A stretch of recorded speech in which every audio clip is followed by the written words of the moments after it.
출애굽기 20장 1절 3절입니다. 같이 읽읍시다. 시작. 하나님께서 이 모든 말씀으로 말씀하여 이르시되 나는 너를 이집트 땅 곧 속박의 집에서 인도하여 낸 주 내 하나님이라. 3절. 너는 내 앞에서 다른 신들을 취하지 말라. 예, 이게 10계명 제1계명입니다. 너는 내 앞에서 다른 신들을 취하지 말라. 뭐 쉽게 외울 수 있죠? 외우세요. 너는 내 앞에서 다른 신들을 취하지 말라. 잠깐 기도하십시다. 위대하시고 그러하신 아버지 하나님, 하나님 한 분만을 존귀하게 들어주시고 하나님만을 영화롭게 하며 하나님 앞에 저희가 다른 신들을 취하지 않도록 은혜를 베푸시옵소서. 예수를 성기도합니다. 아멘. 오늘 본문은 하나님이 시내산에서 이스라엘 백성들에게 10계명이라는 율법을 주신 장면입니다. 10계명은 너무나 유명해서 신자, 불신자, 유대인, 이방인 구분 없이 전 영역에서 사용되는 말입니다. 10계명이란 말이 너무 많이 사용됩니다. 아무데나 다, 심지어 주식 투자라도 주식 투자 10계명, 아무데나 10계명이란 말이 다 들어가요. 10계명, 그죠? 10계명은 구약 율법의 전체적인 초석이 되는 계명이며 히브리 민족뿐만 아니라 전 세계 모든 법전의 기초가 됩니다. 전 세계 모든 근대 헌법은 10계명과 모세 오경을 기초로 만들어졌습니다. 10계명은 돌판에 새겨져 언약궤에 넣어졌지만 히브리인들은 이 내용을 마음가운데 새기고 평생 동안 대대로 지켜야 하는 하나님의 엄중한 명령이었습니다. 흔히 신약 성도들은 구약의 율법과는 상관이 없다고 말하지만 신약은 구약의 완성이라는 점에서 10계명이 여전히 유효한 율법이라는 점을 잊어서는 안 됩니다. 신약은 구약의 완성이라는 점에서 이 10계명은 여전히 저희들에게 유효한 율법입니다.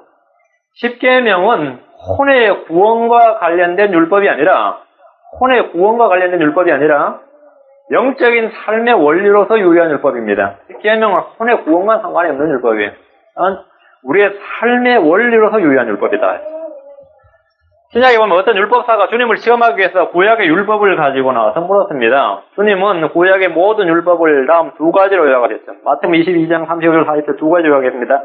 그때 그 중에 한 율법사가 그분을 시험하려고 그분께 질문하여 이르되 선생님이 율법 중에서 어느 명령이 크니까 하며 예수님께서 그에게 이르시되 너는 내 마음을 다하고 혼을 다하고 생각을 다하여 주 내 하나님을 사랑하라 하셨으니 이것이 첫째가는 큰 명령이에요. 둘째 명령은 그와 같은 것으로 너는 내 이웃을 내 자신같이 사랑하라 하신 것이니 모든 율법과 대언자들의 글이 이 두 명령에 달려있느니라.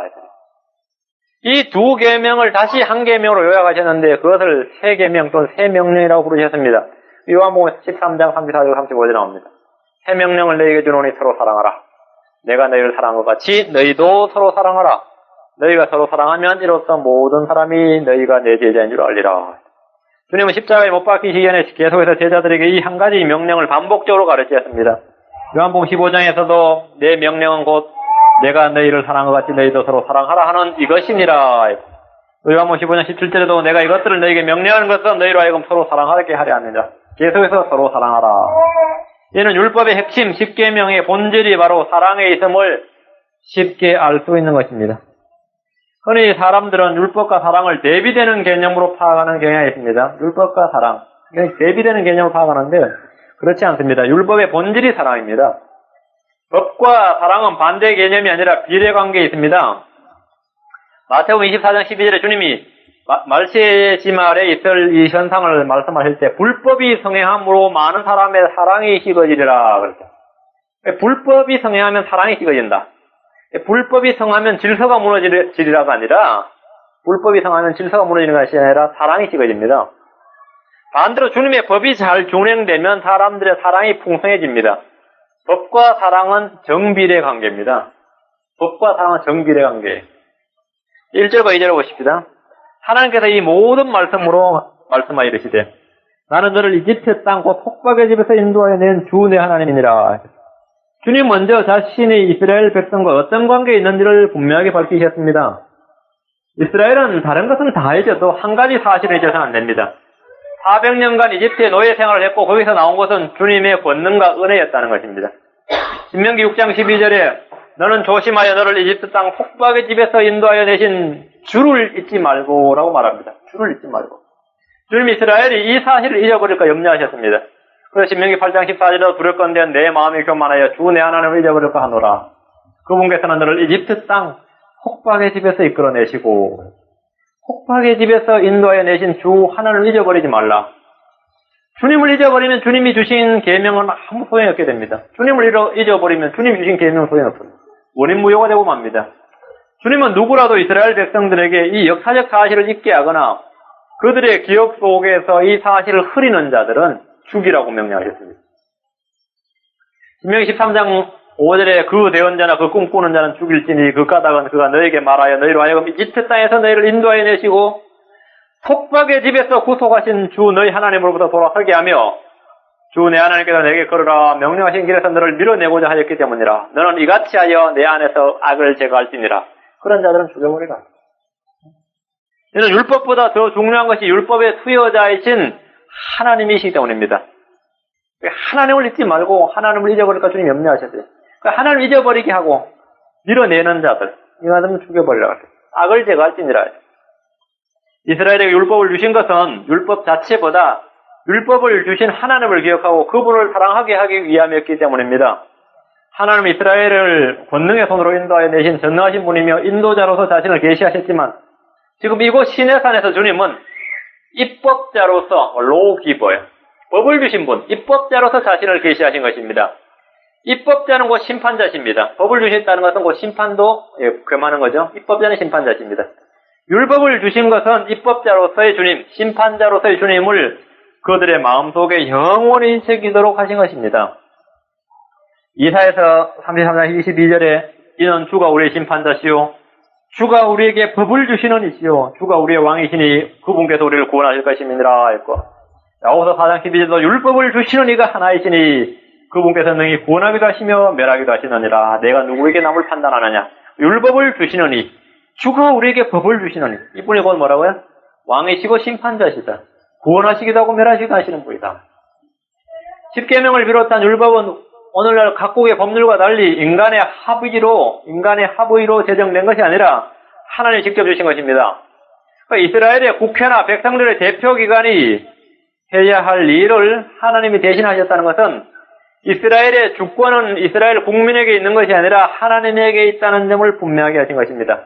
그러니까 이스라엘이 시내산에서 제헌국회를 만들어가지고 법을 제정한 것이 아니었단 말이죠. 제헌국회를 구성해서 이스라엘 장로 70명이 모이든지 이스라엘 대표 몇 명이 모여가지고 모사하고 모여서 법을 만든 것이 아니고 하나님이 일방적으로 법을 주셨어요. 이스라엘의 주권은 이스라엘 국민에게 있는 것이 아니라 이스라엘의 주 하나님에게 있다는 거예요. 하나님께서 이스라엘을 인도하여 시내산에서 그들에게 경제정책이나 복지정책에 대해서 또는 누구를 왕으로 세울 것인가 하는 정치 제도에 대해서 말씀하지 않으시고 먼저 법을 제정해 주신 것은 신정일치국가로서 가장 먼저 법이 필요하다는 사실을 아셨기 때문입니다. 국민이 준비되었고 법이 제정되고 이제 영토만 차지하면 완전한 국가가 세워집니다. 주님은 약속의 땅을 주시기 전에 먼저 법을 주었습니다. 주님은 농사 짓는 법이나 양을 치는 법이나 재테크 요령을 가르치기 전에 법을 주셨습니다. 법을. 주님은 각종 절기와 제사를 지내는 법을 가르치시기 전에 먼저 무엇보다 그들에게 법을 제정해 주셨습니다. 시생기를 어떻게 지내느냐, 손은 어떻게 잡느냐, 피는 어떻게 뿌리느냐, 제사장은 어떻게 세우느냐, 그런 것 다 치우고 먼저 십계명을 주셨습니다. 가장 먼저 주님이 주신 것은 성전을 어떻게 만드는 법이냐가 아니라 법을 주셨어요. 하나님의 백성이라는 뜻은 하나님의 법을 가진 자들이라는 뜻입니다. 하나님의 백성이라는 뜻은 하나님의 법을 가진 자라는 뜻이에요. 여러분 가운데 미국 시민권자들은 미국 시민이 되기 위해서 미국의 법을 준수하겠다는 서약을 했을 것입니다. 그렇지 않으면 시민권 받을 수 없습니다. 시민권을 받으려면 가장 먼저 주어지는 것이 뭐냐? 준법 서약입니다. 마찬가지로 하나님의 백성은 하나님의 법을 준수하며 살겠다고 서약한 사람들입니다. 하나님의 법을 준수하며 살겠다고 서약한 사람이 하나님의 백성이에요. 하나님의 법이 없는 사람은 하나님의 백성이 아닌 거죠. 하나님의 백성이 아니라면 하나님의 법은 나와 아무 상관이 없지만 저와 여러분이 하나님의 자녀며 하나님의 백성이라면 우리는 분명하게 하나님의 법을 귀히 여기고 그것을 순종해야 합니다. 우리는 현재 구약의 이스라엘 사람들과 같이 신정일치국가에 살지 않기 때문에 하나님의 법을 어겨도 눈에 곧바로 공권력으로 연행을 하거나 투옥을 하거나 재산을 몰수하거나 죽이진 않습니다. 바로 태형을 가하든지 재산상의 불이익을 가하든지 사회적인 신분의 제약을 가하든지 그런 건 없습니다. 그죠? 대신에 우리가 영적으로 하나님의 백성이기 때문에 영적인 손해나 제재가 가해집니다. 우리가 하나님의 법을 어기면 말이죠. 혹사람, 내 영적 상태가 무너집니다. 마음으로 하나님의 법에 순종하지 않을 때 그는 곧바로 타락하게 됩니다.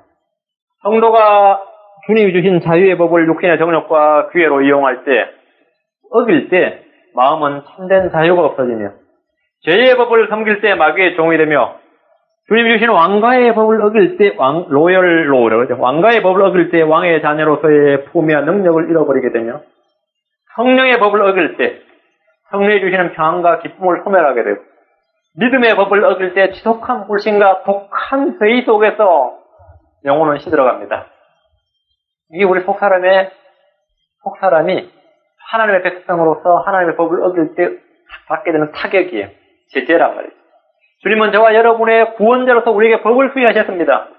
우리는 하나님의 왕국의 백성으로서 하나님의 법을 즐거워하고 복종해야 합니다. 마땅히 서로 남의 짐을 짐으로써 그리스도의 법을 성취해야 합니다. 내 이웃을 내 자신과 같이 사랑하라는 왕가의 법을 성취해야 합니다. 법은 지키라고 있는 것이며 어길 때는 그에 따른 불이익과 징계가 포함되기 마련입니다. 주의 법은 세상 법과는 달리 지킬 때 매우 유익이 많습니다.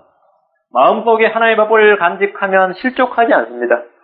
시편 37편 31절에 그의 마음속에는 하나님의 법이 있으니 그의 걸음은 결코 미끄러지지 아니하리로다. 그의 마음속에 하나님의 법이 있으면 미끄러진데 백슬라이딩은 안 한다는 말이에요. 미끄러지지 않습니다. 마음의 기쁨이 오고 눈이 밝아집니다. 시편 19편 8절에 주의 법규들은 정당하여 마음을 기쁘게 하고 주의 명령은 순수하여 눈을 밝게 하는도다. 아담과 이브는 하나님의 법을 깨뜨림으로써 눈이 밝아졌는데 그 밝아진 눈으로 뭘 봤어요? 수치를 봤어요. 자기들이 벌거벗은 걸 알고 수치 쓰고 했습니다. 그런데 주의 명령을 지키면 어떻게 되나? 훨씬 더 눈이 밝아져서 선과 악을 분별하게 됩니다. 주의 명령을 깨뜨리면서 그들이 선악을 아는 지식을 얻게 됐는데요. 사실 주의 법규들은 정당하여 마음을 기쁘게 하고 주의 명령은 순수하게 눈을 밝게 하는도다. 주의 명령, 주의 법규들을 잘 지키고 수행하면, 준수하면 훨씬 더 뭐라고요? 선과 악을 정확하게 분별할 수 있게 됩니다. 눈이 밝아져요. 저와 여러분이 매 순간, 매사에 주의 법 안에서 걸을 수 있기를 바랍니다. 다윗이 주의 하루 묵상하며 그 법을 기뻐했듯이 우리 역시 주님의 법을 기뻐하는 복된 성도들이 되기를 바랍니다. 시편 119편 1절에 주의 법 안에서 걸으며 길에서 더럽혀지지 아니한 자들은 복이 있도다. 그 주의 법 안에서 걸으면 어때? 내가 순결하게 되고 더럽혀지질 않는다. 주의 법은 여러분 마치 코팅이죠. 코팅. 먼지가 묻어도 닦아버린 것만이죠. 그래 코팅이 된다 이거예요. 나를 보호해준 보호막이 됩니다. 그 주의 법 안에서 걸으며 길에서 더럽혀지지 아니한 자들은 복이 있도다. 3절입니다. 3절 옵시다. 너는 내 앞에서 다른 신들을 취하지 말라. 우리 반드시 외워야 할 성경 구절이죠. 외워야 할 성경 구절이에요. 너는 내 앞에서 다른 신들을 취하지 말라. 10계명 중에 제1계명이라고 합니다. 제1계명. 첫 번째 계명의 목적은 하나님께서 유일무이한 참 하나님이시며 모든 믿는 자들에게, 믿는 모든 자들에게 인격적 관계를 맺고자 하시는 것입니다. 하나님 앞에서 다른 신들을 취하지 말라. 너는 내 앞에서 다른 신들을 취하지 말라 말은 하나님과만 인격적 관계를 맺으라. 다른 신들을 취하면 하나님과 인격적 관계가 파괴된다는 겁니다. 하나님 앞에서 다른 신들을 취하지 않는다는 것은 마음과 생각 속에서도 주님을 최우선으로 두라는 것입니다. 첫 번째 계명은 사랑의 대상에서 하나님보다 앞설 수 있는 것은 없다는 뜻입니다. 사랑의 대상에서. 하나님에 대한 바른 인식이야말로 모든 신앙의 출발입니다. 하나님을 하나님으로 인정한다는 것은 그분과 같은 다른 분이 없다는 것을 인정한다는 뜻입니다. 이는 능력이나 지혜나 위엄이나 권위의 문제만이 아닙니다. 능력에서도 하나님 같은 분 없고 지혜에서도 하나님 같은 분이 없고 위엄에서도 권위에서도 주님과 같은 분이 물론 없지만 믿는 신자들의 사랑을 받을 대상에서 하나님보다 앞설 수 있는 것은 없다. 이런 뜻입니다. 그래서 시편 89편 6절에 하늘에서 능히 주와 비교될 자 누구리까? 강한 자들의 아들들 중에서 주와 같은 자 누구리까? 비교 불어. 주와 같은 자 누구리까? 주와 비교될 자 누구리까? 주님과 비교할 수 있는 어떤 것도 없습니다. 시편 73편 25절에 하늘에서는 주 외에 누가 내게 있으리요? 땅에서는 주 외에 내가 사모할 자가 아무도 없나이다. 하늘에서는 주 외에 누가 내게 있으리요 땅에서는 주 외에 내가 사모할 자가 아무도 없나이다. 오늘날 성도들은 하나님 앞에서 많은 것들을 취합니다. 돈, 명예, 권력, 자녀, 쾌락, 교육 등 각가지 다른 신들을 취합니다. 땅에서는 주 외에 내가 사모할 것이 아무것도 없다라고 고백할 수 없다면 그건 첫 번째 계명을 어기고 있는 겁니다. 하늘에서도 땅에서도 주 외에 누가 내게 있으리요? 무엇이 내게 있으리요? 주님 한 분 외에 누구도 아무것도 사랑할 것이 없다면 하나님과 바른 관계성을 가진 것입니다. 주님은 제자의 조건에서 아버지나 어머니를 나보다 더 사랑하는 자가 내게 합당하지 않냐고, 아들이나 딸을 나보다 더 사랑하는 자, 그 아버지나 어머니를 사랑하지 말라는 것이 아니야. 아버지나 어머니를 나보다 더 사랑하는 것, 더 사랑하는 것. 아들이나 딸을 나보다 더 사랑하는 자도 내게 합당하지 아니하냐. 아들과 딸을 사랑하죠. 나보다 더 사랑하는 자는 뭐라고요? 내게 합당하지 않냐고. 자기 생명까지라도 미워하지 아니하면 나의 제자가 될 수 없다고 말씀하셨습니다. 주님 앞에서 다른 신들을 취하지 않는다는 것은 주님 앞에 주님보다 더 사랑의 대상을 두지 않는다는 것을 말합니다. 그것이 부모 형제 간의 혈육이든 자신의 생명이든 자신의 소유이든 다 마찬가지입니다. 저는 어릴 때 부모님 아주 어릴 때 돌아가셨습니다. 아버님은 제가 복중에 있을 때 돌아가셨고요. 어머님은 제가 초등학교 2학년 돌아가셨는데 어머니 서울 사시고 저는 외갓집에 살아서 어머니 얼굴 거의 본 적이 없어요. 제가 어머니 보면 어머니 죽어서 돌아가셔서 그냥 밤 12시에 관이 들어온 걸 봤습니다. 제가 그때 벌떡 깨서 봤고.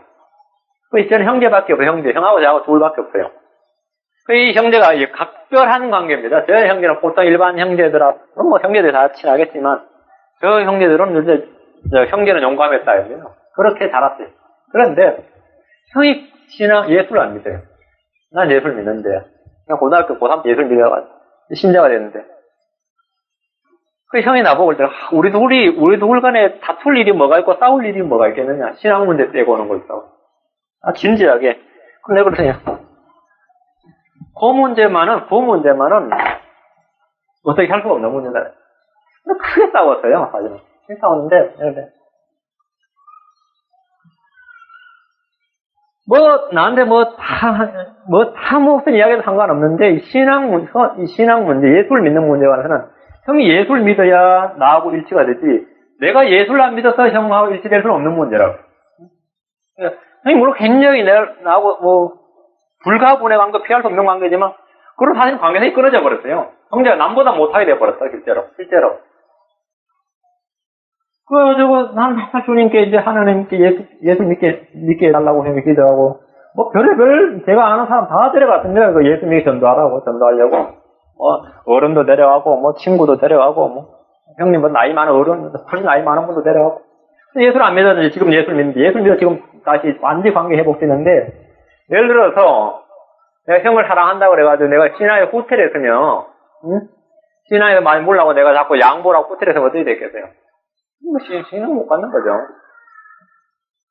철저하게, 그럼 우리 형제 관계, 혈육관계 끊읍시다 그럴 때, 끊자.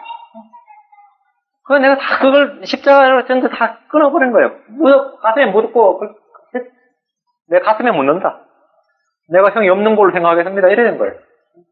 그래서 내가 형이 신앙 가진 겁니다. 여러분, 어떤 것도 하나님 외에, 이 땅에 말이에요. 하나님 외에, 하나님보다 더 사는 것이 있을 수 없어요. 그것이 진정으로 그 영혼을 사랑하는 방법이에요. 그 영혼을 가장 사랑하는, 내 부모든 혈육이든 친척이든 자식이든 가장 사랑하는 방법은 예수로 인해서 분리될 땐 분리되고 끊어질 땐 끊어지는 거예요. 그것이 그 사람을 구원하는 길입니다. 우리는 형제든 다 상관없어요. 아브라함이 말이죠. 아브라함이 믿음의 길을 떠날 때 어땠냐면 부모를 떠나서 순례의 길을 시작한 겁니다. 너는 본토 친척 아비 집을 떠나 내가 내게 명령할 지시할 땅으로 가라 그래. 아니 부모를 떠나서 갔어요. 부모를 떠나서 순례의 길을 시작하고 부모가 죽었어요. 하란에 죽었죠. 그래서 이제 주님은 하서 죽으니까 이제 진짜 유프라테스 강을 지난 겁니다. 하란에 죽고 아버지가 죽고 데라가. 그래서 부모가 부모를 땅에 묶어서 순례의 길을 시작을 해서 언제 순례의 길이 끝나느냐? 모리아 산에서 사랑하는 독자 아들 이삭을 주님께 바침으로써 믿음이 만남의 순례길이 끝납니다. 부모를 땅에 묻고 아들을 뭐라고요? 모리아 산에서 죽임으로써. 그래서 신앙 끝나는 거예요. 오늘날 자녀, 부모, 혈육관계를 하나님보다 더 앞세운 것은 첫 번째 계명을 범하는 것입니다. 여러분은 이 사실을 반드시 명심해. 너는 내 앞에서 다른 신들을 취하지 말라. 이 말은 하나님보다 더 사랑하는 것을 절대로 두지 말라. 하나님 앞에서 하나님보다 더. 시편 기자의 고백이 우리의 고백이 돼요. 하늘에서는 주 외에 누가 내게 있으리요. 땅에서는 주 외에 내가 사모할 자가 아무도 없나이다. 난 당연히 진짜 사랑하지만 신앙 문제가 저쩌고 하는 문제라면 차라리 당신과 헤어지겠다. 그게 사실 바른 거예요. 그 가슴에 묻어야 돼. 사실도 마찬가지. 주님은 말씀하십니다. 너는 내 앞에서 다른 신들을 취하지 말라. 하나님 앞에서 다른 신들을 취하지 말라는 이 말씀 우리가 바라는 거지. desire, 욕망, 욕정, 가치, 원하는 소원, 소망. 우리가 바라는 것에 대한 말씀입니다. 만약 주님보다 다른 무엇을 더 소유하고 싶다면 그건 주님 앞에 다른 신들을 취하고 있는 것입니다. 난 주님 한 분을 취하고 싶고 주님을 나의 하나님으로 섬기고 주님이 나의 소유가 되기를 나의 기업이 되기를 원해야 되는데 주님 외에 다른 것을 내가 뭔가 소유하고 싶다 그러는 것은 다른 신들을 취하고 있는 것이다. 주님보다 더 갖고 싶은 것, 주님보다 더 간절히 탐하는 것, 그것이 바로 우상 숭배입니다. 그것이 바로 우상 숭배예요. 여러분이 부부 관계도 마찬가지죠. 남편은 아내만을 사랑하는데 그 아내 자체를 사랑해. 그것만을 갖고 싶어야 돼요. 아내가 가진 어떤 아내가 나와 결혼함으로써 갖게 될 어떤 유익이나 따라 들어올 부수입, 그런 것들, 막 줄줄이 딸리는 것들을 관계가 되면 안 되죠. 그 사람을 사랑해야 돼요. 그죠? 아내도 남을 사랑할 때 마찬가지. 나도 하나님을 사랑할 때 하나님 주시는 은사나 하나님 주신 뭐도 물론 탐나는 것이 많이 있지만, 진짜는 하나님 자신을 소유해야 돼요. 하나님 자신을 소유해. 그것만을 나의 소원이 되고 나의 유업이 되고 기업이 돼야 된다. 다른 어떤 것을 하나님을 내가 믿었는데 왜 하나님이 나한테 해줄 수 이럴 게 없을까? 기타 등등 이런 부수입에 더 어떤 관심이 가기 시작한 것이 바로 하나님과 다른 걸 취하는 겁니다. 너는 내 앞에서 다른 신들을 취하지 말라는 것은 주님보다 더 간절히 탐하는 것이 있고 주님보다 더 갖고 싶은 것이 없게 하라 말이에요. 만약 주님보다 더 간절히 갖고 싶은 것, 더 탐하는 것이 그것이 바로 우상 숭배입니다. 골로새 3장 5절에 그러므로 땅에 있는 너희 지체들을 죽이라 곧 음행과 부정함과 무절제한 애정과 악한 욕정과 탐욕이니 탐욕은 우상 숭배니라. 탐욕은 우상 숭배니라. 요한은 세상 사람들의 모든 욕구에 대해서 세 가지가 있는데 이것들을 사랑하면 또 이것들을 추구한다면 그런 첫 번째 계명을 어기는 것이라 해요. 요한에서 2장 15절 16절에 이 세상에 있는 것들을 사랑하지 말라. 누구든지 세상을 사랑하면 아버지의 사랑이 그 속에 있지 아니하니 이는 세상에 있는 모든 것 곧 육신의 정욕과 안목의 정욕과 인생의 자랑이 다 아버지에서 나지 않냐고 세상에서 났습니다. 이 세상 세 가지. 이 세상에 있는 모든 것 세 가지. 육신의 정욕, 안목의 정욕, 인생의 자랑.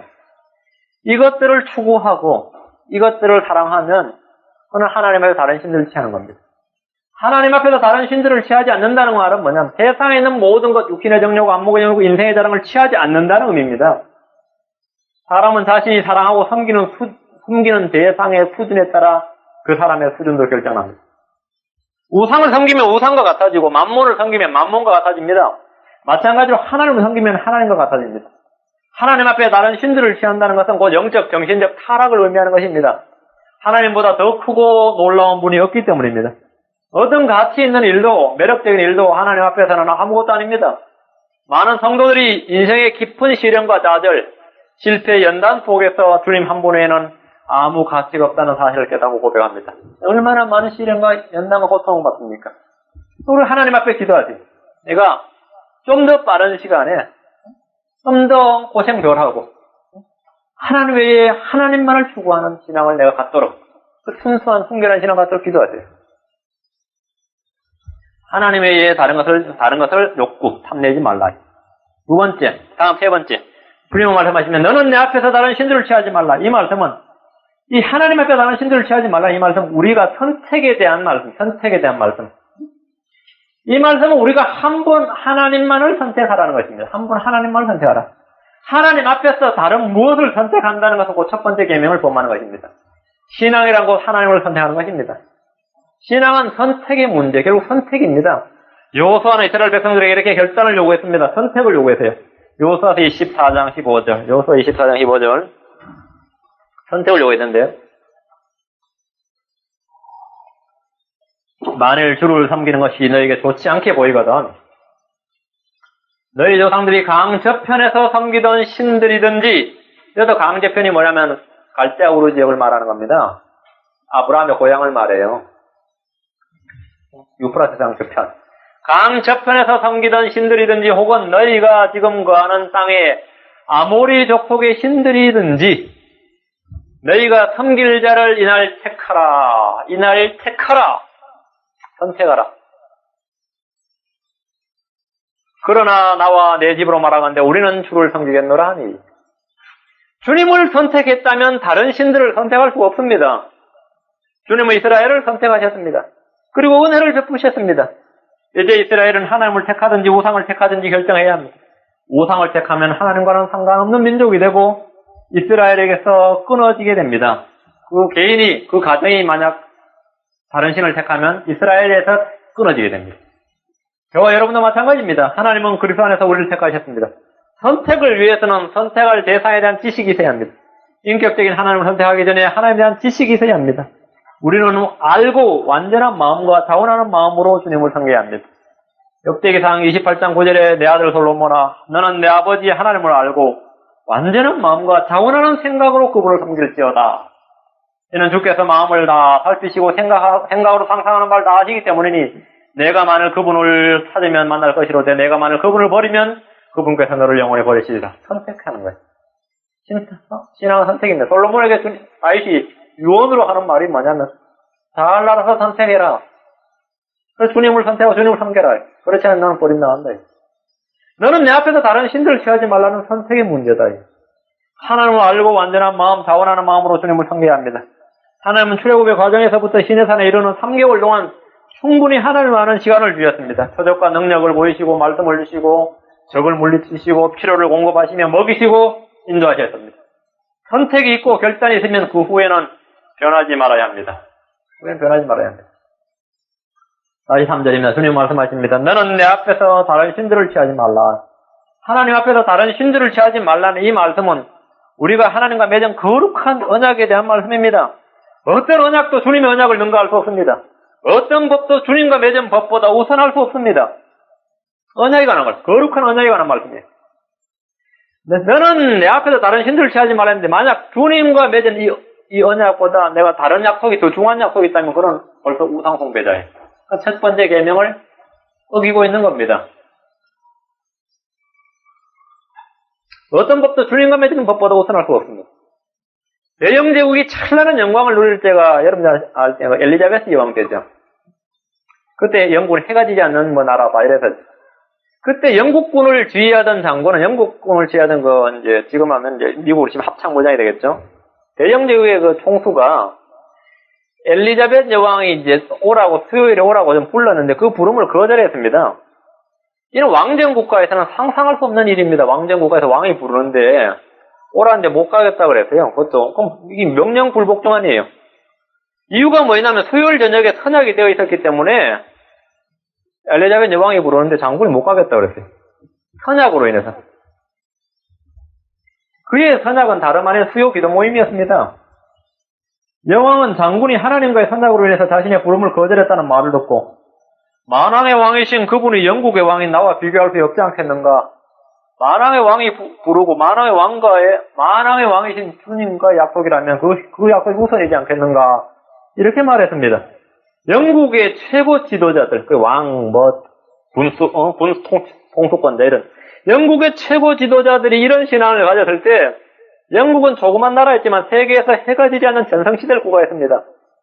엘리자베스 여왕은 영국의 국력 신장은 오직 하나님을 믿고 섬기는 데 있다고 고백했습니다. 이것이 바로 첫 번째 계명을 신실하게 지킨 사람들의 모습입니다. 미국의 제20대 대통령이었던 제임스 가필드의 일화입니다. 대통령이 취임하고 백악관 생활 첫 주에 일어난 일입니다. 강요한 사람이 와서, 장관이 와서 말이죠. 대통령 각하 이번 일요일 아침 10시에 강요회의가 계획되어 있습니다. 꼭 참석하십시오. 이랬더니 그 회의는 비상사태 위기에 처해 있는 미국을 위한 아주 중요한 회의였습니다. 대통령은 중요한 선약이 있어서 회의에 참석할 수 없다고 잘라 말했습니다. 강요들이 깜짝 놀랐습니다. 이것은 미국의 운명이 걸려있는 중요한 회의입니다. 꼭 참석해야 됩니다. 그 약속은 취소하거나 시간을 변경해 주시면 감사하겠습니다. 대통령은 그 선약은 변경할 수 없는 것이라고 말했습니다. 그래서 그 강요도 사도 이상해서 물었어요.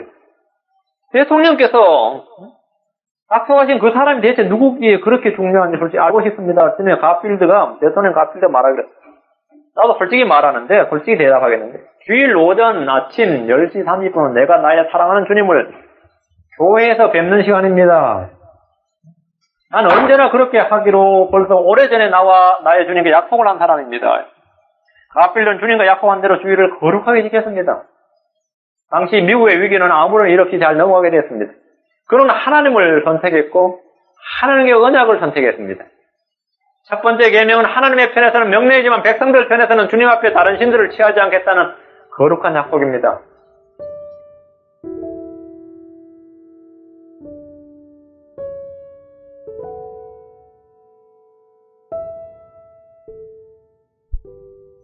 그걸 이해하지 못한 사람은 없습니다.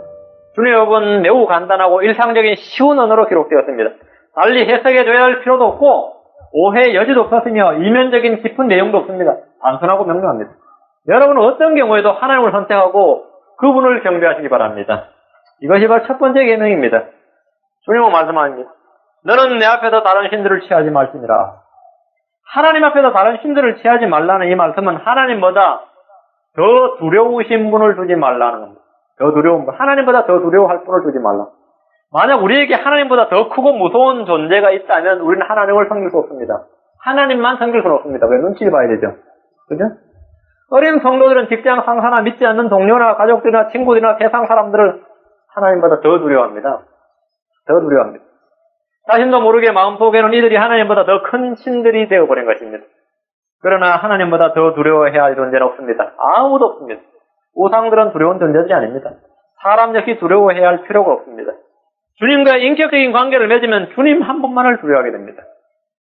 누가복음 5장 8절에 시몬 베드로가 예수님의 설교를 딱 듣고 나서 시몬 베드로가 이것을 보고 예수님의 무릎 앞에 엎드려 이르되 오 주여 내게서 떠나소서 나는 죄 많은 사람이나이다 하니 베드로는 이전까지 이런 감정이나 상태를 인식해 본 적이 없었습니다. 그러나 주님을 인격적으로 안 그 순간 자신의 죄인됨을 깊이 깨닫고 주님을 두려워하게 되었습니다. 주님을 두려워하게 하는 것이 바로 계명의 목적 가운데 하나입니다. 십계명의 목적 가운데 하나가 뭐냐? 성도들로 하여금 주님을 두려워하게 하는 거예요. 신명기 4장 10절에 특히 내가 호렙에서 주 내 하나님에 섰던 날에 주께서 내게 말씀하시기를 내가 호렙에서 주 내 하나님 앞에 섰던 날, 이게 뭐예요? 십계명을 받던 날이죠. 십계명을 받던 날에 주께서 내게 말씀하시기를 주님 뭐라고 했냐면 나를 위하여 백성을 함께 모으라. 내가 그들로 하여금 내 말들을 듣게 하여 그들이 땅에서 사는 모든 날 동안 나 두려워하기를 배우게 하며 자기 자녀들에게 가르치게 하려 하노라 하시니 나 두려워하기를 배우게 하라. 주님보다 더 두려운 존재가 있으면 안 된다. 내 앞에서 다른 신들을 취하지 말라면 주님보다 더 두려운 신들이 있을 내 마음 가운데 있게 해서는 안 된다는 말이에요. 신명기 6장 2절에 이것은 너와 내 아들과 내 손자로 하여금 평생토록 내 하나님을 두려워하여 내가 내게 명령한 이 모든 법규와 명령을 지키게 하려 함이니라. 그리하면 내 날들이 길게 되리라. 하나님을 두려워하는 사람만이 사람을 두려워하지 않게 됩니다. 빌라도는 하나님보다 군중들의 봉기를 두려워했습니다. 그래서 무죄한 예수님에게 사형을 선고해버렸습니다. 무죄한 줄 알면서 사형을 선고해버렸습니다. 새로 쓴 사람들을 두려워했습니다. 그래서 침례인 요한의 목을 베어버렸습니다. 그는 침례인 요한이 무죄란 걸 알았습니다. 그러나 사람들이 두려워서 베어버렸습니다. 이들은 모두 첫 번째 계명을 범한 것입니다. 내 앞에 다른 신들을 취하지 않는다는 것은 하나님 한 분 외에 아무도 두려워하지 않는다는 말씀입니다. 하나님 한 분만을 두려워하기 때문에 하나님의 말씀만 듣지 하나님의 말씀과 어긋나는 어떤 말도 듣지 않는다는 말이에요. 첫 번째 계명을 잘 지킨다는 말은 하나님을 두려워하고 하나님의 말씀만을 듣는다. 이런 말입니다. 주님은 말씀하십니다. 너는 내 앞에서 다른 신들을 취하지 말라. 하나님 앞에 다른 신들을 취하지 말라는 이 말씀은 주님보다 더 존경할 대상을 두지 말라는 겁니다. 하나님보다 더 내가 존경할 어떤 대상을 두지 말라. 사람들은 자신의 인생관, 세계관, 가치관에 따라서 존경하는 사람이 결정됩니다. 음악을 하는 사람들에게는 음악으로 자신의 존재 가치를 드러내주고 입증해줄 그런 인물들이 존경의 대상이 되죠. 베토벤이나 바하나 모차르트나 이런 사람이 존경의 대상이 되겠죠. 성악하는 사람은 카루소나 이런 사람 있죠. 그런 사람이 존경의 대상이 되면 내가 그런 사람들처럼 돼가지고 그런 사람들한테 존경과 명예를 얻는 것. 그 존경의 대상이 되죠. 뭐 스포츠 선수들에게는 전설적인 기록으로 사람들의 사랑을 받은 사람이 존경의 대상이 될 겁니다. 존경이라는 것은 뭐냐면 간접적으로 자신이 받고 싶은 자아의 가치, 자신의 능력을 일치시키는 대상을 삼아서 그렇게 인정받았으면 하는 마음의 표현이 존경입니다. 그죠? 이 존경이에요. 그런데 여러분의 마음 가운데 주 예수 그리스도보다 더 존경스러운 분이 있다면 여러분의 마음은 주님 앞에서 다른 신들을 취한 결과를 알 수 있습니다. 성경은 말합니다. 시편 89편 7절에 하나님의 성도들의 집회에서 크게 두려워할 분이시오며 하나님은 성도들의 집회에서 크게 두려워할 분이시오며 그분 주위에 있는 모든 자가 존경할 분이십니다. 존경할 분이십니다. 주님은 만인의 존경을 받아야 할 뿐이며 더욱 성도들에게 존경을 받아야 할 뿐입니다. 사람은 자신이 존경하는 사람을 닮게 됩니다. 존경심이 깊으면 깊을수록 더욱 닮아갑니다. 존경의 대상이 하나님이라면 점점 하나님의 인격과 성품을 자신의 것으로 만들어가며 그렇게 따라가게 되어 있습니다. 첫 번째 계명은 단순한 계명이 아니라 그 계명이 우리의 생사화복을 주관하는 생명의 계명입니다. 만약 여러분이 주님 앞에 다른 신들을 취하면 여러분 정신분열이 일어납니다. 주님을 더 사랑하고 주님보다 더 사랑하는 게 있고 주님보다 더 존경하는 대상이 있고 주님보다 더 두려운 대상이 있고 주님과 거룩한 언약보다 더 중요한 언약이 내 안에 있고 주님과 맺은 언약보다 더 중요한 언약이 내 앞에 있고 뭐 이렇다면 말이죠. 이것이 바로 내 앞에서 다른 신들을 취한 결과인데 이러려면 그 사람은 정신분열이 일어나요. 사람이 하나님 앞에서 다른 신들을 취할 때 하나님은 그에게 혼란을 보내주십니다. 혼란케 하십니다. 하나님은 다른 신들을 취할 때 악한 영과 거짓말하는 영과 비뚤어진 영을 보내십니다. 성도들은 하나님을 섬기면 좋고 우상을 섬겨도 별 문제가 없다고 생각해서는 안 됩니다. 사사기에 보면 기드온이 죽자마자 이스라엘은 첫째 계명을 어기고 하나님 앞에서 다른 신들을 막 취했습니다. 기드온이 죽자마자. 사사기 8장 33절 34절에 보면 기드온이 죽으며 곧바로 이스라엘 자손이 돌이켜서 바알들을 따라 음행의 길을 가고 또 바벨잇을 자기 신으로 삼고 사방의 모든 원수의 손에서 자기들을 건져주신 주 자기들 하나님을 기억하지 아니하며 바로 첫 번째 계명을 어겼죠. 1계명과 2계명을 바로 어겼는데 이것이 사사기에 나오는 다섯 번째 배교입니다. 그때 주님은 어떻게 했냐면 악한 영을 보내셔서 그들을 심판하셨습니다. 사사기 9장 23절에 보면 하나님께서 아비멜렉과 세겜 사람들 사이에 악한 영을 보내시며 세겜 사람들이 아비멜렉을 배반하였어요. 주님께서 뭐라고 해요? 악한 영을 보내셨다. 주님께서 악한 영을 보내신 것은 성도들이 좀처럼 인식하지 못하는 하나님의 성품 가운데 하나입니다. 첫 번째 계명, 성도들이 첫 번째 계명을 어기면 하나님이 악한 영을 보내주셔서 파토가 납니다. 모든. 사무엘상 16장 4절에 보면 16장 14절에 보면 첫 번째 계명을 어긴 사울이 나오죠. 사울이 하나님 외에 다른 신들을 취했을 때 하나님보다 다른 것을 사울은 더 두려워했습니다. 사울은 누굴 두려워했습니까? 백성들을 두려워했죠. 그래서 하나님께 순종해야 될 계명을 순종하지 못하고 자신이 사무엘 대신 막 제사를 드리고 완전한 순종을 하지 못하고 뭐 짐승들 살려두고 막 그랬습니다. 그러죠. 하나님보다 더 두려워한 것. 첫 번째 계명을 어겼을 때 하나님은 사울한테 어떻게 했냐면 사무엘상 16장 14절에 그러나 주의 영께서 사울을 떠나고 주께로부터 온 악한 영이 그를 괴롭게 하므로 사울은 정신분열자 되어버렸어요. 정신분열자 됐어요. 주께로부터 온 악한 영이 그를 괴롭게 하므로 또 사무엘상 19장 10절로 그 다음날 하나님께로부터 온 악한 영이 사울 위에 임함에 그가 자기 집 한가운데서 대언을 하더라. 악한 영이 임하니까 대언을 했어요. 그게 정치능력과 같은 거죠. 성령으로 대언한 것이 아니라 악령으로 대언을 했어요. 열왕기상 22장 33절에 보면 그러므로 보소서 이제 주께서 거짓말하는 영을 왕의 이 모든 대언자 입에 넣으셨고 그 선지자들은 하나님께 속은 사람들이 되고 말았습니다.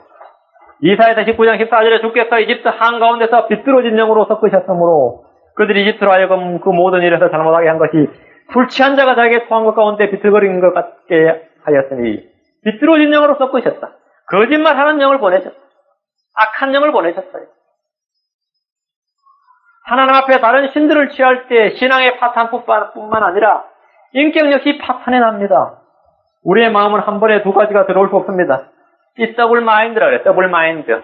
두 마음을 품은 자. 더블 마인드는 주님께서 가증히 여기는 겁니다. 성경은 말합니다. 야고보 1장 8절에 두 마음을 품은 사람은 자기의 모든 길에서 안정이 없느니라. 심리학에서 이걸 가지고 정신분열, 심리적 불안, 마음의 어떤 불안감 그런 걸로 말하자면 성경 그래요. 성경이 바로 그걸 이제 두 마음을 품은 사람은 자기의 모든 길에서 안정이 없느니라. 만약을 대비해서 하나님도 섬기고 다른 무엇도 섬기면 그는 더욱 안전한 것이 아니라 더욱 불안정하게 됩니다. 더욱 불안정하게 됩니다. 그지 왜 하냐고. 오늘 말고 주님께서 하나님께서 뭐 은혜를 많이 주셔서 약이 풍요롭게 됐대. 주님께서 그 성교비 좀 써라. 약한 형제를 좀 도와주라. 주는 것이 받는 것도 복되다. 이렇게 말씀드리면 저축해야죠. 투자해야죠. 왜 투자하느냐?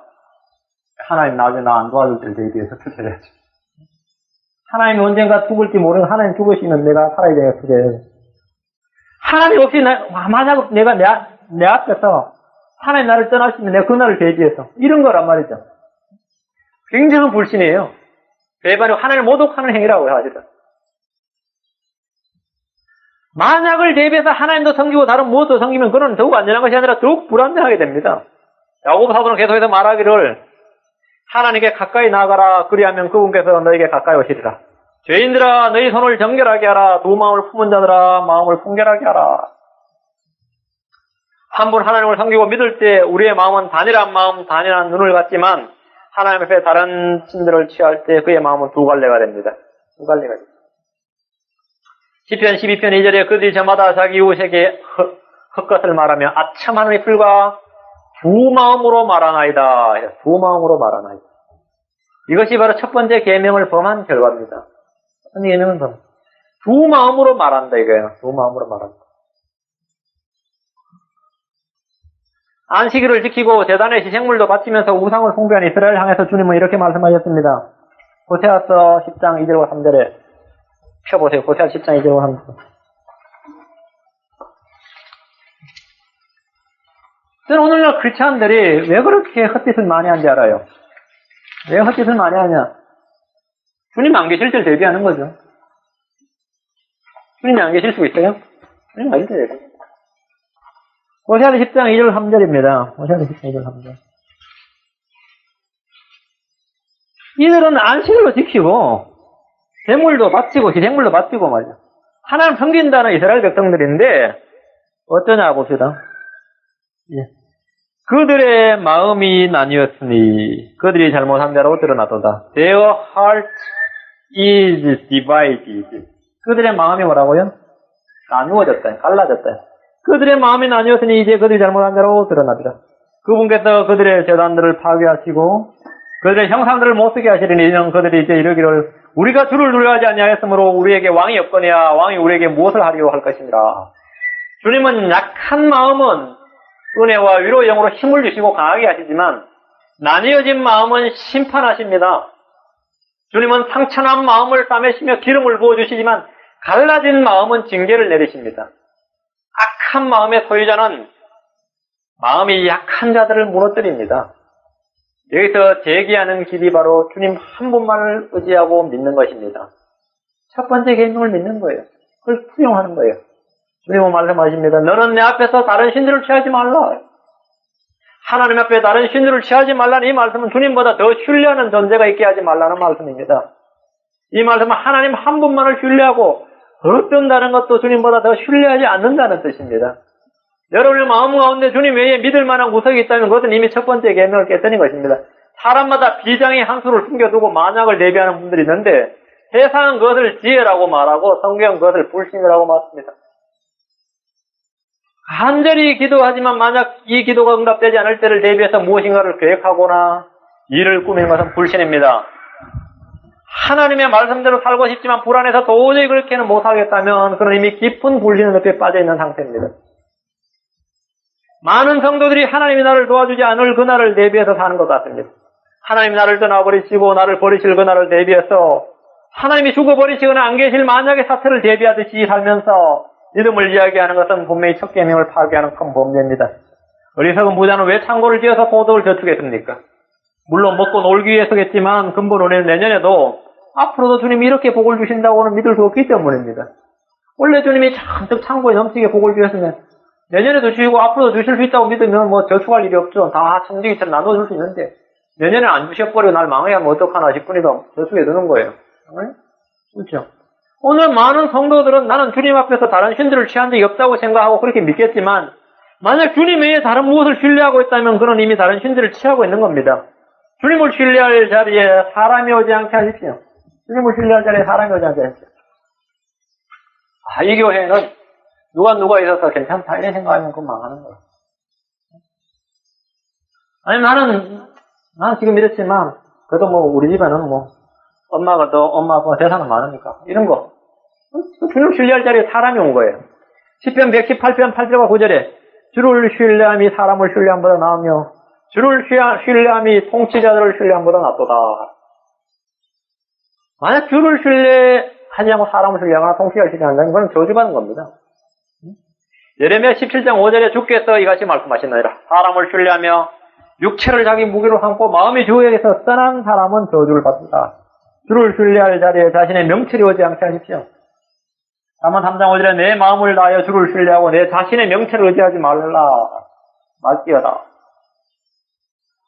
저는 기본적으로 머리가 있으니까요. 그래서 저는 기본적으로 배운 게 있으니까 이건 다 쓸데없는 소리예요. 저는 이 시간 주를 신뢰하는 것의 유익, 복에 대해서 말씀드리고자 합니다. 시편부터 쫙 한번 훑어보겠습니다. 주를 신뢰하는 것. 주를 신뢰하는 것. 주를 신뢰하면 주님은 나를 지켜 보호하십니다. 시편 21편 7절. 옆에다가 체크를, 마킹펜으로 체크를 저녁 해놓으세요. 시편 21편 7절. 시편 21편 7절. 네, 시편 21편 7절. 왕의 주를 신뢰하오니 지극히 높으신 이의 긍휼로 인하여 흔들리지 아니하리라. 주를 신뢰하면 뭐라고요? 지극히 높으신 하나님의 긍휼로 인하여 흔들리지 않는다. 내가 주님을 신뢰하면 주님의 긍휼이 나에게 임하는 겁니다. 주님의 긍휼이. 주를 신뢰할 때 첫 번째, 긍휼이 나에게 임하기 때문에 내가 흔들리지 않는다. 첫 번째, 주님을 신뢰하면 주님은 나를 지켜 보호해 주신다는 겁니다. 맞죠? 네. 주를 신뢰하면 미끄러지질 않습니다. 10편 26편 1절. 10편 26절. 실족하지 않는다. 타락하지 않는다. 이거예요. 오 주여 내가 나의 순전함 가운데 걸어싸우니 나를 판단하소서. 내가 또한 주를 신뢰하여 싸우니 그런즉 내가 미끄러지지 아니하리이다. 주를 신뢰하여 싸우니 그런즉 미끄러지지 아니하리이다. 주를 신뢰하면 미끄러지지 않습니다. 시편 32편 10절. 주를 신뢰하면 긍휼히 애워싼다. 주를 신뢰하면 긍휼히 애워쌉니다. 시편 32편 10절. 사악한 자에게는 많은 슬픔이 있으나 주를 신뢰하는 자에게는 긍휼히 그를 애워싸리로다. 긍휼히 그를 애워싸리로다. 긍휼히 풍성하신 주님께서 우리가 주를 신뢰할 때 긍휼을 애워쌉니다. 주를 신뢰하면 양식을 먹습니다. 시편 37편 3절. 주를 신뢰하고 선을 행하라. 그리하면 내가 땅에 거하고 참으로 양식을 먹으리로다. 시편 112편 7절. 주를 신뢰하면 나쁜 소식을 두려워하지 않고 마음이 확정이 됩니다. 마음이 확된다. 요동하거나 흔들리거나 불안하지 않는다는 거예요. 시편 112편 7절. 시편 112편 7절. 주를 신뢰하고 그가 나쁜 소식을 두려워하지 아니하리니 그의 마음이 주를 신뢰함으로 확정되었도다. 주를 신뢰함으로 확정되었도다. 주를 신뢰하면 나쁜 소식을 두려워하지 않는다. 불길한 소식. 어제 전화만 와도 마음이 불안해. 전화 때리마다 마음이 불안하고. 누가 나 좀 만나자 그래도 마음이 불안하고. 그럼 주를 신뢰하면 그런 거 나쁜 소식을 두려워하지 않냐고. 마음이 딱 안정이 돼. 확정이 됩니다. 시편 125편 1절. 주를 신뢰하면 산과 같이 요동하지 않습니다. 주를 신뢰하는 자들은 시온산이 움직이지 않냐고 영원히 섬같이 내리로다. 영원히. 이 마음이 확정되고 이렇게 흔들리지 않기 위해서 뭐 하는지 아세요, 사람들은? 예수하면 사람들은 뭐예요? 산에 올라가서 고함 지르잖아요. 호연지기를 기른다. 호연지기를 기른다. 마음이 넓어지고 말이죠. 그걸 호연지기라 그러죠. 예수를 믿고 주를 신뢰하는 일, 주를 신뢰하는 일이 진정으로 호연지기가 길러지는 건 진정한 호연지기예요, 이게. 주를 신뢰하는. 주를 신뢰하면 행복합니다. 잠언 16장 20절. 문제를 지혜롭게 다루는 자는 좋은 것을 얻나니 누구든지 주를 신뢰하는 자는 행복한 자니라. 잠언 16장 20절. 주를 신뢰하는 자는 행복한 자니라. 잠언 28장 25절. 주를 신뢰하는 자는 기름지게 된다. 잠언 28장 25절. 마음이 교만한 자는 다툼을 일으키거니와 주를 신뢰하는 자는 기름지게 되리라. 주를 신뢰하는 기름지게 되리라. 잠언 29장 25절. 이런 상장관계로 잠언 29장 25절. 주를 신뢰하면 안전합니다. 사람을 두려워하면 올무에 걸리려니와 누구든지 주를 신뢰하는 자는 안전하리라. 안전하리라. 올무에 걸리질 않아요. 주를 신뢰하면 누가 나를 함정을 파놨는데 올무에 걸리질 않습니다. 올무를 영이 비껴갑니다. 안전하리라. 요즘 권모술수가 얼마나 많고 함정이 얼마나 많습니까? 그죠? 주를 신뢰하면 안전하리라. 주를 신뢰하면 영존한 능력이 있습니다. 이사야서 26편 4절. 너희는 영원토록 주를 신뢰할지니 이는 주 여호와 안에 영존하는 능력이 있기 때문이로다. 영존하는 능력이 있다. 마지막으로 예레미야 17장 7절. 예레미야 17장 7절. 17장 7절. 예레미야 17장 7절. 주를 신뢰하면 주께 소망을 두는, 주를 신뢰하며 주께 소망을 두는 사람은 복이 있나니, 주를 신뢰하면 복이 있다. 주를 신뢰하면 복이 있다. 이것이 바로 첫 번째 계명을 지키는 자에게 주어지는 복입니다. 첫 번째 계명. 주 외에만 내 앞에 다른 신들을 취하지 말지니라. 너는 내 앞에서 다른 신들을 취하지 말라 하는 이 말씀에 이 계명을 지키는 자에게 주어진 복이에요. 주님은 말씀하신 너는 내 앞에서 다른 신들을 취하지 말라. 이는 하나님께 돌려드려야 할 영광을 다른 누구에게 돌리지 말라는 것입니다. 하나님을 자랑하고 주님을 찬양해야 되는데 다른 무엇을 자랑하고 찬양하고 영광을 돌린다면 그건 첫 번째 계명을 무시하는 것입니다. 파괴하는 것입니다. 내 앞에 다른 신들을 취하지 않는다는 것은 내가 다른 신들, 주님 외에 다른 누구에게 영광과 찬양을 돌려드리지 않는다는 뜻입니다. 전혀. 사람들은 자기 지혜를 자랑하고 자기가 얼마나 공부를 많이 했고 돈을 많이 벌었고 집안이 얼마나 좋고 자식 교육을 얼마나 잘 시켰고 얼마나 잘 나가는 사람인지를 자랑하는데 그렇게 자랑하는 자들은 모두 첫 번째 계명을 다시 한번 묵상해 봐야 합니다. 주님은 분명히 말씀합니다. 너는 내 앞에서 다른 신들을 취하지 말지니라. 현대인들은 돈과 쾌락과 교육을 섬기고 자기 배를 섬기고 있습니다. 그래서 이런 것들을 위해 주님 앞에 드려야 할 시간과 모든 에너지와 열정을 그런데 다 써버립니다. 그런데 다 써버립니다. 그건 너는 내 앞에 다른 신들을 취하지 말라. 이 말씀 지금 범하고 있는 것입니다. 하나님께 드려야 할 시간과 하나님께 드려야 할 열정과 하나님께 드려야 할 모든 것들이 다른 것들을 지금 다 패나가고 있어요.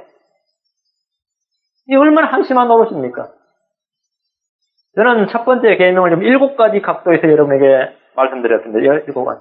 이 말씀 무제한대로 적용할 수 있습니다. 묵상하면 할수록 우리는 주님의 이 계명의 말씀에서 솟아나는 영감과 조명을 얻을 수 있습니다. 이는 모든 계명이 그러하듯이 곧 우리에게 복을 위해 주신 계명입니다. 이 첫 번째 계명 무거운 짐으로 억누르기 위해 주신 것이 아닙니다. 법을 지키는 것은 우리의 행복을 위한 것이며 율법은 그렇게 주어진 것입니다. 신명기 10장 13절. 십계명 그거 어떻게 다 지킵니까? 그렇지 않습니다. 십계명 무거운 것이 아닙니다. 신명기 10장 13절. 십계명은 주님께서 우리의 행복을 위해서 주신 것이고 우리에게 복을 위해서 주신 것입니다. 신명기 10장 13절. 내가 이날 내 행복을 위하여 내게 명령하는 주의 명령과 그분의 법들을 지키는 것이 아니냐. 뭘 위해서요? 내 행복을 위하여. 내 행복. 오늘 말씀을 정리하겠습니다. 너는 내 앞에서 다른 신들을 취하지 말라. 첫 번째, 하나님 앞에서 사랑의 대상으로서 하나님보다 더 사랑할 대상을 두지 말라. 또 desire, 욕구. 하나님 외에 다른 것을 더 갖고 싶어 하지 말라. 하나님 외에 어떤 것, 하나님 주신 어떤 선물, 하나님 주신 어떤 것, 아니면 세상의 어떤 것에 desire, 욕망을 두지 말라. 하나님이 나의 기업이 되고 나의 상급이 되고 나의 방패가 되고 나의 모든 것이 되고 하나님을 소유하는 성도가 되라. 네 번째는 선택입니다. 하나님을 선택하고 다른 것을 선택하지 말라. 하나님 외에 다른 것을 선택하는 것은 첫 번째 계명을 어긴 거죠. 다음에 하나님보다 더 두려운 분이 내 마음에 있게 하지 말라. 하나님보다 더 두려운 분이 안에 있는 것은 다른 신을 하나님 앞에 취하는 것이다. 다음에 존경의 대상으로. 하나님보다 더 존경의 대상이 될 수 없다. 다음 신뢰의 대상으로. 하나님 외에 어떤 신뢰할 것을 두고서는 안 된다. 하나님을 신뢰한 것 대신 어떤 신뢰할 대상을 내가 두고서는 하나님 외에 다른 신을 취하는 것이다. 다음에 영광, 자랑이에요.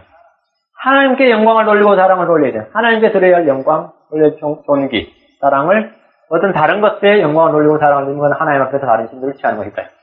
네, 오늘 7가지 말씀드렸습니다. 다 기억하시겠습니까?